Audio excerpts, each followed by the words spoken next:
here with us. We hope he is still on his way, but he had confirmed his attendance. We also have with us tonight former legislator Mauka Maore to speak about this issue, and joining us from our studio in Eldoret is Professor Lukoye Atwoli, who's the Dean of the School of Medicine at the Moi University, Eldoret, and is also a renowned psychiatrist in the country. Thanks for joining us. Your feedback is always appreciated. The hashtag is Checkpoint. You can also send us a text message. The number is 22155. So thanks for joining us tonight. So let's start by your reaction to this classification, and of course the 1 billion shillings as well that's been set aside. So which one do you start with? Let's start with the classification. This is good news for you? No, the classification as the cash crop, it came in at the right time when the Miraa sector or industry has been facing some serious turbulence from the bans that happened in the 2014 in the UK. It was quite severe, having come closely of the 2011 ban in the Netherlands. And now, in between, the Nakanda had also played a role in trying to classify it as a controlled substance or as a drug. And then a report came in. We do not know who sponsored it, whether it was Nakada or the Moi University or the Kenyan government. Maybe luckily we have Professor Atwoli. Yes, he will tell us about it. He will tell us who sponsored it, what was the motive, and maybe what sample he did. So you take issue with that study that was done classifying it as a drug? Yes. All right. And for you, classifying it as a cash crop is the right way to go? It's the best thing that has happened to All me right. for a long Many people time. are saying, though, it's political, because why now? That ban in the UK took place in 2014. And at this point, classifying it as a cash crop, how does that help? Because the markets in Europe and the US are generally closed, and I think the only market for Miraa now is Somalia, which isn't much. No, I think the classification helps us to lobby for the reopening of those markets. If you ignore the Atwoli story, if you go to the ACMD, it is actually something you call it was an advisory by the British government.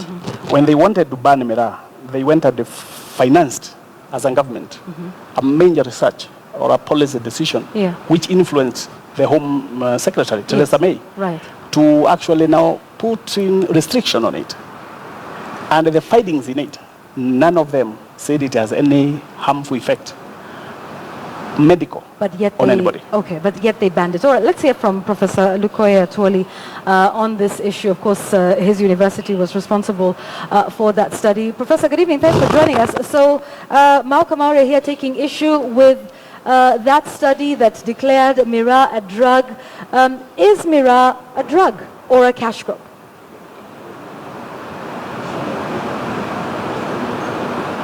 Professor, the classification of Miraa as a cash crop and your study classifying it as a drug, or the study that was done by the Moi University, would you like to comment on that and just tell us whether this is a drug or not? All right, the professor is having trouble hearing us. We will get in touch with him in just a moment. All right, but... No, I think I can expound a little bit. Yeah. Go ahead. In the British government, the one they did finance, that influenced the decision of the British government. None of the findings that actually recommended the ban of Miraa. If you look at the key findings, just the first one, very quickly, is the review found a general lack of robust evidence on the link between cat use, or Miraa, and the social harms. But yet they banned it anyway. The reasons that banned Miraa in the UK is not explicit here. Okay. Be that as it may... Let me explain very quickly. All right. The problem was actually the one that was hidden by the security implications of the Miraa trade between Kenya and the UK. Miraa trade happens to be 14 billion on a monthly basis into the UK. Now the problem was the mode of trade in which our traders here, mainly the Somali community, how they put the money into the UK, the money comes out of UK into Kenya, there is no banking process that was being traced. That was the hidden message, which we can lobby, and they say it is not a problem. We can force them to use banking system. All right, but we have made an attempt at lobbying. In fact, legislators were sent there and a big amount of money was used. And the Nyambene Traders Association is also saying we want accountability for that money. We've lobbied, we've tried, we've failed. It has not normally worked. if you go on a foreign trip or as a committee or lobbying, you do a report. The problem is that there hasn't been a report of what the people who went to UK came back with. So if the report was available, you will see maybe the lobbying did not get into the reasons why the ban was done. All right, be that as it may, and I'm told we can speak to Professor Lukoya Twali now for a minute, so we'll carry on with that conversation. Professor, if you can hear me, thanks for joining us on Checkpoint now.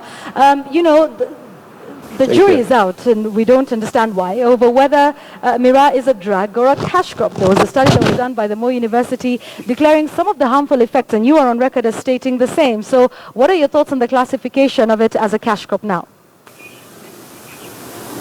So I think it will be important for us to separate the medical or health issues from the political and economic issues.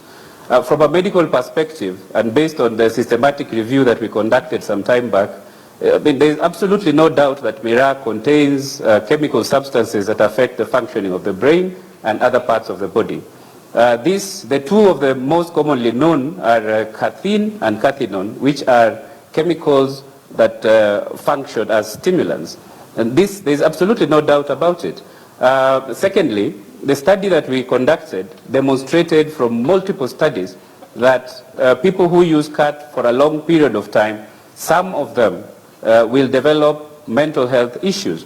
So there's an association between chronic use of Miraa and certain mental disorders. The association at this time, we cannot point out and say it is a causal association, but there is an association in the sense that these problems occur more in people who use Miraa than people who don't.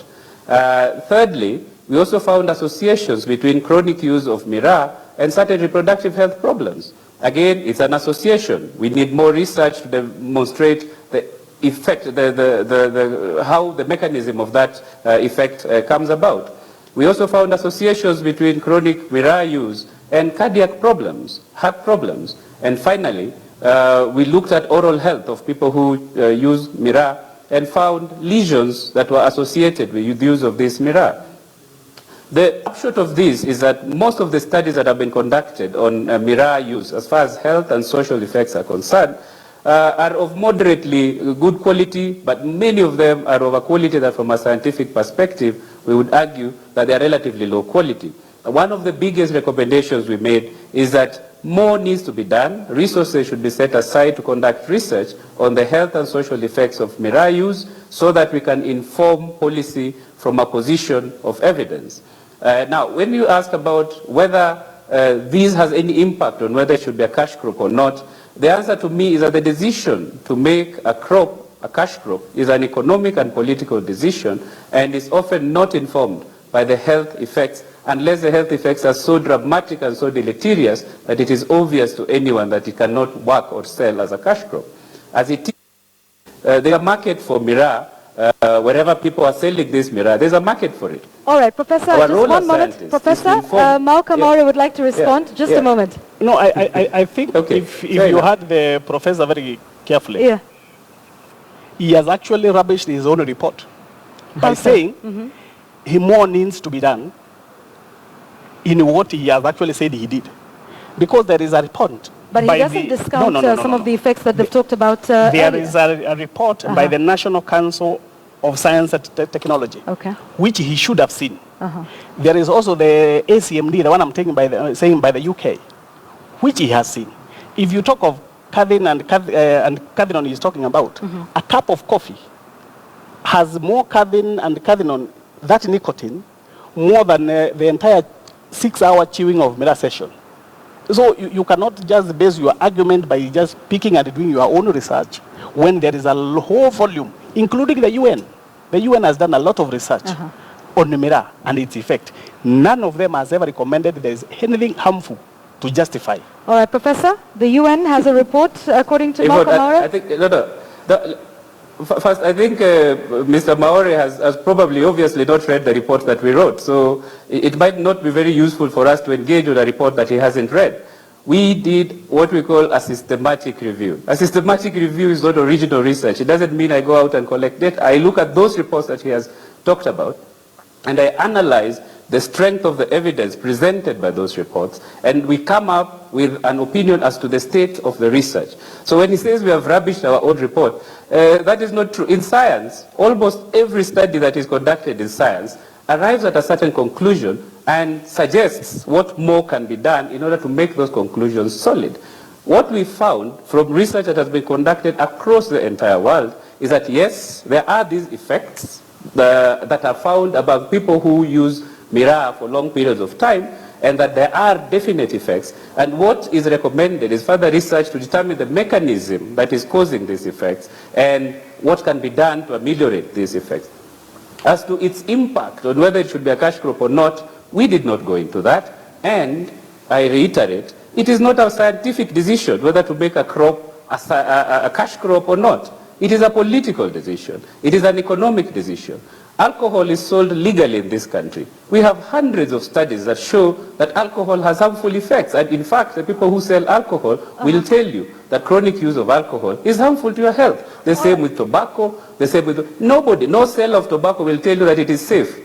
Similarly, the sellers of Miraa should be honest to say there are health effects, but the decision to use Miraa or not is an individual decision. The decision as to whether it's a cash crop or not is a political decision. All right. I would you like an advisory to accompany the use and sale of Miraa? I want to agree with him what he has said. Okay. By just taking the way you take coffee in excessive, you have a problem. Take alcohol in excessive or in after a long time. There is no advisory for coffee and tea, but there is an advisory for alcohol and tobacco. Yes. So would you suggest, or would you be happy with an advisory for Miraa? No. Why not? You know, it's a morality issue he's talking about. Social effects about, let's say, the British... Yeah, but in law, Malcolm Maure, there is an advisory for tobacco and alcohol. Would you suggest the same for the use of Miraa? If you did adequate research, he has said with more needs to be done. Let me tell you about the secret of Miraa. It is not much which is known. Now, when you wake up one morning, you pick 1 or 2 points, and then you say you have a report, it becomes an alarmist. Alarmist in the sense you have not comprehensively stated the components he is talking about. But I think they have done that. But, you know, scientific studies continue to be done time and again. Where they have been done. No, I want you to agree with me. Okay. Where they have been done. Before the British government, they did actually for 4 years. Actually from 2005 to 2013. It's a report of 2013 I'm quoting. Right. I'm not imagining. The report that was done, it has only social effects, not healthy effects. Okay. In the sense of the Somali community, where they said the men are spending a lot of time chewing in sessions, they are spending a lot of money, the one they are getting from welfare. So not health effects, but social effects. No. All right, I'd like us to move to what Professor is saying, because it says, you know, this is a political decision that was not based on scientific study. I'd like us to focus on the politics of it for just one moment. The president, according to some political pundits, saying he is trying to get the Meru vote down. And then there's also the issue of the 1 billion shillings that is to help cushion the farmers. However, it's cushioning the farmers from, you know, the blocked markets in the UK and Europe. Is this something that's going to be in the budgetary allocation year after year after year? Because for now, you know, it remains closed. And now I think now that one is a bit complex. Complex in very many ways. When we were asking for the markets to be opened, in both the EU or Netherlands and the UK specifically, and even Tanzania here. Now, when we were asking for that, the members of parliament and the MCAs and the president, when they signed the cash crop bill, we said that is a step forward. The 1 billion is a bonus. In the sense, we are looking maybe for more money to streamline the industry where it will be needed. But for now, the main priority, number 1, number 2, number 3, is the opening of the markets that have been done. All right, and if the markets are not opened, because many are questioning, if the markets are not opened in the next year, 2, 3, will we continue to provide 1 billion shillings to Miraa farmers? Are we actively seeking other markets? Because like you say, Tanzania is out, Netherlands is out, so is the UK, and these are some of the big ones. Somalia isn't even fetching nearly any of the prices that were, we were getting for the crop in these countries. So some saying that's also something political. No, the politics of it comes in whereby you cannot ignore a sector that is controlled by the economic impact of Miraa in Meru County, for example. If you look at even the Nairobi, I can tell you a big chunk of its economy is actually Miraa. Which is what some of the leaders in Isli and in northern Kenya, the leaders of the Somali community, are raising issue with, saying that it has harmful effects on the members of their community. The religious or the moral part of it, we cannot debate that one. I wouldn't want to get into No, it isn't necessarily a moral issue, but some of the Somali leaders, even the chair of the Isli business community is on record as saying it's harmful to the members of his community. Senator Bill Okero, even Farah Malim, whom we invited here, says they've seen the harmful effects. Not to overindulge. When you are told not take too much alcohol, doesn't mean you go and ban alcohol. Or when you are told don't smoke, doesn't mean you ban tobacco. So shouldn't that then Miraa have an accompanying advisory? Because you denied that, but now that's not our initiative. When the money comes in, especially we get 1 billion this year, another billion year, maybe 5 billion. We can do maybe research and see which is the best way to streamline. So the billion should go into research to streamline, or it should go into cushioning the farmers? What I'm saying is, when the money came in, first we had not asked for it. So it's the president who felt just that we needed to be cushioned. So by the time it came, it's actually a surprise. Money has come. Good surprise, we had not known what to do with it, so we had not organized. So now we are going to seek views in the Ministry of Agriculture in the first place. Has the money been put in the account? Or it is coming, or it is in the budget? It's coming in the next financial year. That is what the president has stated. Sasa kama ni ya kutenga, that's a different story. Unajua unaweza kwenda utengewa na isifike on time. Okay, all right. Let's speak to Professor Atwoli for just a moment. You said that this is a political decision that has been made. Do you think that now that it is a political decision and it is a cash crop, that will have more harmful effects, or rather more people continuing to consume this because now it's a registered cash crop in the country? Do you see, a rise in its consumption and therefore a rise in the harmful effects you're talking about? Firstly, if there is a rise in its consumption and increase in quantity of consumption, then yes, there will be an increase in its effects. However, as to whether designation as a cash crop will increase its consumption and increase the quantity of its use, that remains to be seen.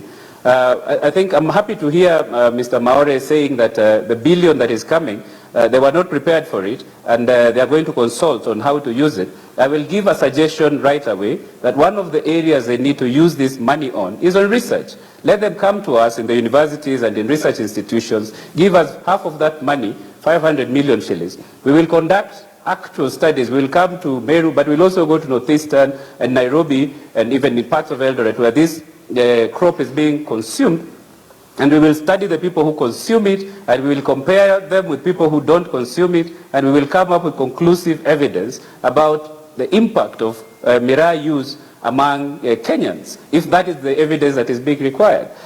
We are pretty prepared to do this. We have the expertise, we have everything. What we need is money. So if half of this money is spent on research, then within a year or two, we will be able to tell you conclusively what to do with Miraa from a health and social health perspective. Professor, the President has been very clear that this money is to cushion the Miraa farmers. And now you're talking about research. And this seems to be something that both you and Malcolm Maore agree on, because he's also talked about, spending some of the money on research. No, I think what we need to do because is... cushioning, I mean... No, cushioning is... I was saying, the Miraa farmers can be cushioned through several means. One of the ways of cushioning the Miraa farmer is to do conclusive research to show the effects of this Miraa, so that when they are selling it, they are giving factual information to the users. And then people can use it with confidence if they are convinced that whatever effects have been found, they are not worried about them, they are not harmful enough and so on, then they can sell it with confidence, as opposed to selling it with suppositions and claiming that there are no effects, yet in fact evidence suggests that there are effects. And anybody saying there are no effects is really not using evidence. All right. No, I think I want to start with ending, then I go to the other one you said. All right. The ending, he said he is worried about the effect. He is actually a psychiatrist, Dr. Tuole. Yes. He knows in this country, or in where he knows about the clinical medicine and where people might be having health problems. He will tell you there are people who are diabetic out of taking sugar, or they have lung cancer and other millions who have died of cigarette smoking and the tobacco. But he will not come up with a statistic of telling you 5 people have health problems arising from that. He will not tell you that. Let's ask him that, Prof. Yes. Any numbers, hard figures, and statistics you can give us tonight? Yes, we do have evidence. I mean, the studies that show a link between Miraa use and mental health effects. Some of these studies have been done in this country. And I think it is pointless at the moment to give you scientific statistics. It is sufficient to tell you that the evidence is there, and it is in that report. And we have shared the report with the Ministry of Health, and Mr. Maore can have access to it from the Ministry of Health, from the National Council of Science and Technology, and from the Consortium for National Health Research, who have copies of this report. It is a public document because it was commissioned by the Ministry of Health. The evidence of the associations is there. However, the strength of the association or the direction of the associations requires further study. And this is what we are saying. Some of this money that is coming that is unexpected, it will be useful for us to go and go to areas where people heavily use Miraa. I can tell you for a fact that in the Miraa growing areas, the consumption of Miraa is not as much as in the areas that purchase this Miraa and use it. Like in Somalia, in northeastern province, in parts of Nairobi, the consumption is way more than in the areas where it is done. Okay. And a parliamentary committee committee did a study on this and gave a report that has most of this information. In Parliament, if somebody searches, you'll find a parliamentary committee looked at this and looked at the effects of the education of children in the growing areas and so on and so forth. No, so it's not just a position, it is evidence. All right, about one moment. Yes, about the money for research. Right. Money for research doesn't come from the products. It comes from endowments, whether it's the UN or foundations that they can lobby. It cannot be that money. It is needed for the industry. But Malka, we are not surrendering any part of it. You just said a short while ago that because the money was a surprise, you didn't know what to do with it, we are not that going you to wouldn't donate. mind using some of the money for research. No. Or would you want to do it with a separate institution and not the more university? We are likely even to use it for marketing. Okay, but it seems like you're a little undecided about how to use the money. That's what I'm saying, but the last thing you can do with it is to donate it to people who want the badmouth Miraa. Okay, all right. I'd like us to talk about diversifying, farming in Meru for a moment, because some people say that's a suggestion. I have a tweet here from Ahmed Mohammed, who's the chair of the Isli business community, says, and for the record, more people are now abandoning the use of Miraa in northeastern Kenya. Miraa farmers should diversify. Is there a move towards doing that? Because if you're dependent on one cash crop, as we have seen, Miraa farmers have suffered greatly after it was banned. Have you ever had the adage of the neighbor who wept more than the bereaved? Now somebody is advising you about diversifying, and he's talking from the consumer side. But because we are the ones according to him, that the consumers he has not done research as well. He has not done research. All right, so he hasn't done research. No, okay, he hasn't. But we have left Meru County, or I come from Nyambene myself. Right. We mostly grow Miraa. Yeah. But that soil you can grow anything there and it can grow. The rest of the county, which the Miraa doesn't come, they produce a lot of things, and they need also that money we get from the Miraa. So it is the Meru County which is benefiting. Okay, let's take a hypothetical situation for a moment. That the lobbying with the EU market, with the US, with Tanzania next door, by the way, that is also a country that is not taking our Miraa anymore. They have not been taking it. They have not been taking it since, for a long time. Let's take this hypothetical situation that these markets do not open. They were open. I'll tell you why they're open quickly. But if you look, no.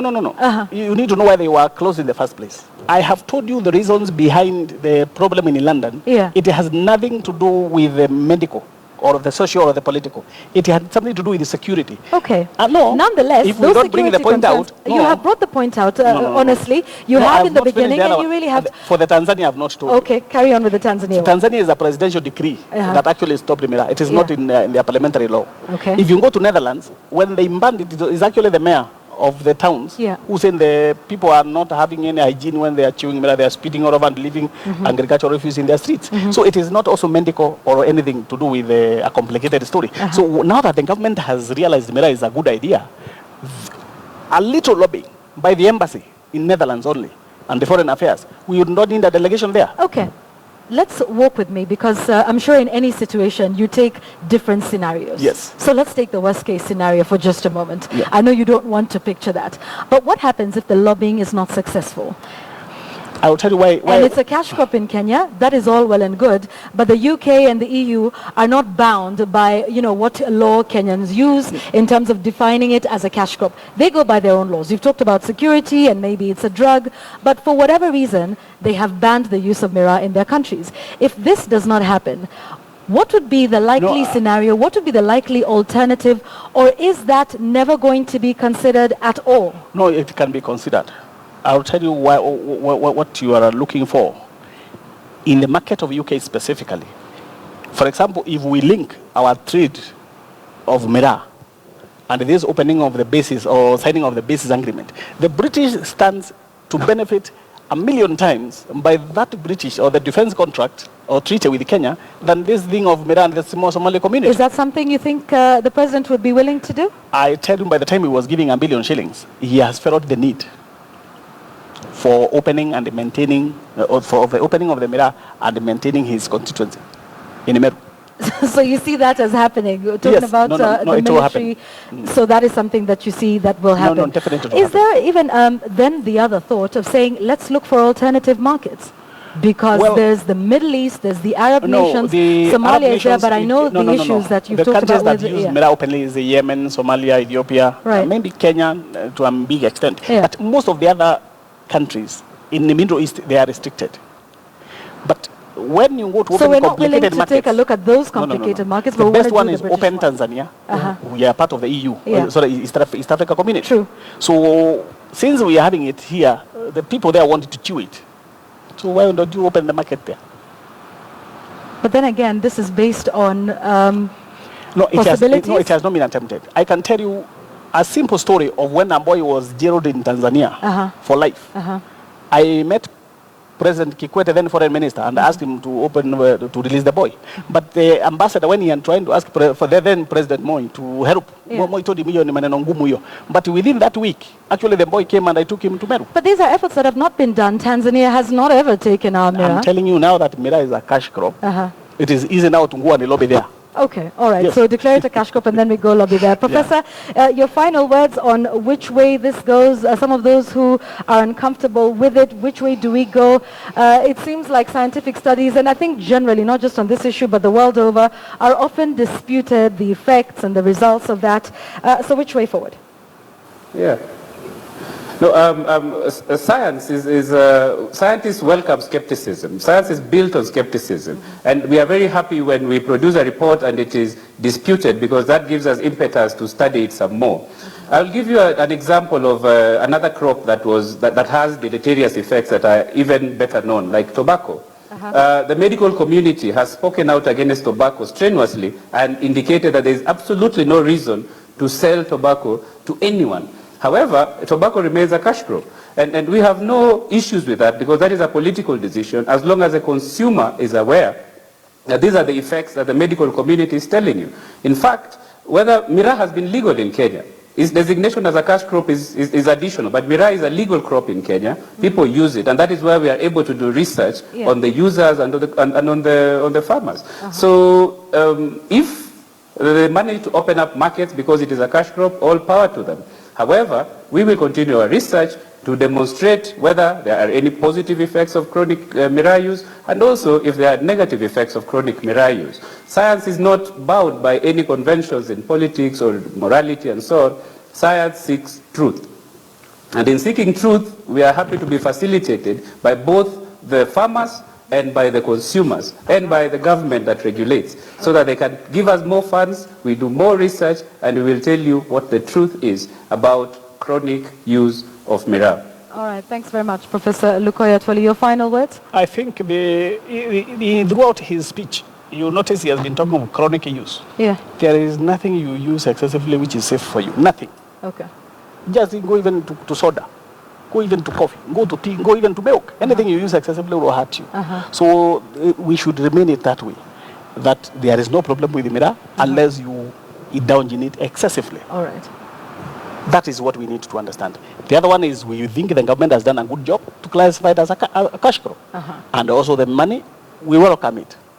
And also we ask the government now to lobby and open those markets. Okay, all right. We look forward to that new task force that the President says has been formed to look into some of those issues. Thank you very much, Maoka Maore. And Professor Lukoy Atwali, who's the Dean of Medicine at the Moi University, Eldoret. And we will be getting to your feedback on Checkpoint in just a moment. We're taking a short break. We'll be right back.